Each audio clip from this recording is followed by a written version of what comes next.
నమస్తే అందరికీ. ఈరోజు మన వీడియోలో వామాకు పెరుగు పచ్చడి చేశానండి. వామాకు హెల్త్కు చాలా మంచిదండి. అది కూడా ఇలా గడ్డ పెరుగుతో థిక్ కన్సిస్టెన్సీతో చేసుకుంటే చాలా బాగుంటుందండి.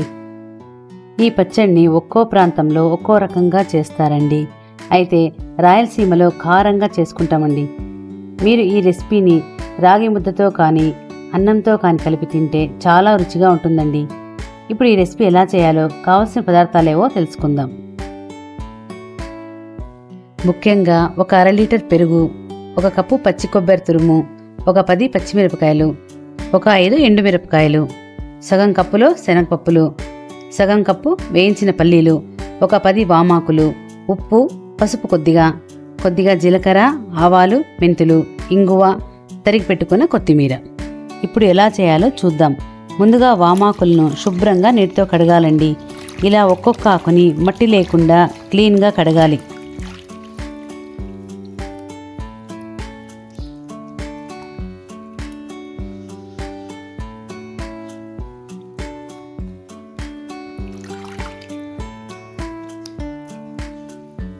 ఇలా ఆకులన్నిటినీ విడిగా తుంచి పక్కన పెట్టుకోవాలి.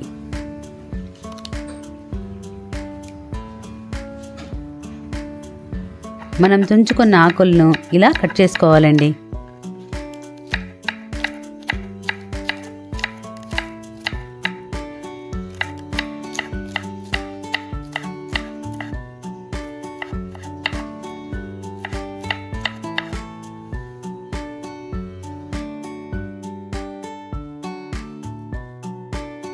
నెక్స్ట్ ఒక చిన్న కడాయి తీసుకుని కడాయి వేడెక్కాక అందులోకి 1 స్పూన్ మెంతులు, 1 స్పూన్ జీలకర్ర వేసి చిటపట్లాడించి కొద్దిగా వేగాక ఒక ప్లేట్లోకి తీసుకోవాలి.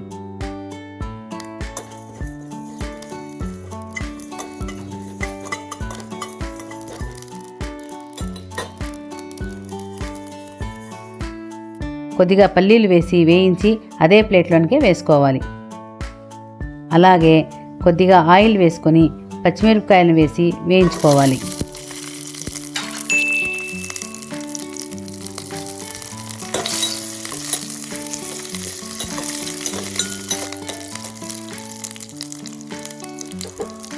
మనం ముందుగా వేయించి పెట్టుకున్న జీలకర్ర, మెంతులు, పల్లీలు, పచ్చిమిర్చితో పాటు ఒక చిన్న కప్పు శనగపప్పులను, కొబ్బరి తురుములను వేసి అన్నీ కలిపి చల్లారనివ్వాలి. ఈ గ్యాప్లో మనం కట్ చేసి పెట్టుకున్న వామాకులను దోరగా వేయించి మంచి అరోమా వచ్చాక స్టవ్ ఆఫ్ చేసుకోవాలి.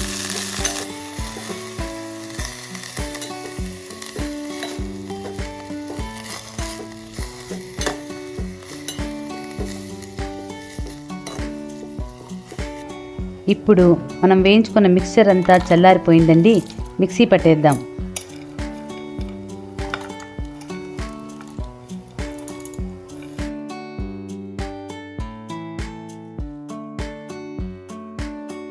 మిక్సీ పట్టిన పేస్ట్ మొత్తం కొద్దిగా పెరుగులోనికి కలపాలండి.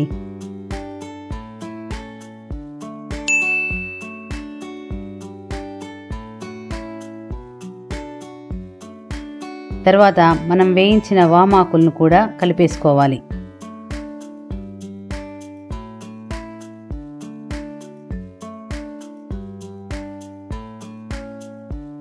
చివరిగా పోపును చేసేసుకుందాం. దీనికోసం చిన్న కడాయిలో ఆయిల్ వేసి ఆయిల్ వేడెక్కాక ఆవాలు వేసుకొని ఆవాలు చిటపట్లాడాక 1 టీ స్పూన్ అంత ఇంగువ, పసుపు వేసి కొన్ని ఎండుమిరపకాయలను తుంచి అందులోకి వేసి ఈ పోపుని మనం పెరుగు పచ్చడిలోనికి వేసేసుకోవాలి. ఫైనల్గా తరిగి పెట్టుకున్న కొత్తిమీర, రుచికి సరిపడా ఉప్పు వేసి బాగా కలుపుకోవాలండి. అంతేనండి, మన వామాకుతో చేసిన పెరుగు పచ్చడి రెడీ. ఈ రెసిపీ మీకు నచ్చినట్లయితే లైక్ చేసి మీ ఫ్రెండ్స్ అండ్ ఫ్యామిలీ మెంబర్స్కు షేర్ చేసి మా రాయలసీమ తెలుగు వంటల ఛానల్ను సబ్స్క్రైబ్ చేసుకోండి. అలానే బెల్ ఐకాన్ను ఆన్ చేసుకోండి. Thank you.